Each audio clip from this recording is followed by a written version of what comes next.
লাইফে যেমন টাকাটা দরকার তেমন হাসিটাও দরকার। ভালোবাসার মানুষটিকে আটকে নয় আগলে রাখতে হয়। নিজেকে নিয়ে নিজের কাছে আমার শত অভিযোগ। এই তুমি গল্প হয়েও গল্প না, তুমি আমার হয়েও কল্পনা।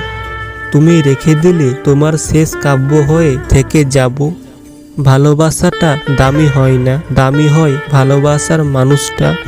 প্রতিবার রাগ অভিমান ঝগড়া শেষে আমার তোমাকেই লাগবে। এই একদিন প্রচণ্ড অভিমান নিয়ে হারিয়ে যাব দূরে কোথাও। পরিস্থিতি যেমনই হোক মানিয়ে নিতে পারলে জীবন সুন্দর। শুধু তুমি হাত ধরে থেকো, বাকি দুনিয়াকে আমি দেখে নেব। যাকে অন্যের পাশে দেখলে কষ্ট হয় তাকে আগলে রাখতে শিখতে হয়। জীবনে ভালো থাকতে গেলে ভুলে থাকতে জানতে হয়। মুখের কথা তো সবাই বোঝে, চোখের ভাষা বোঝে কজন। আমি করি তোমার অপেক্ষা আর তুমি করো আমায় উপেক্ষা। সব স্বপ্ন সত্যি হয় না, তবু মন মানতে চায় না।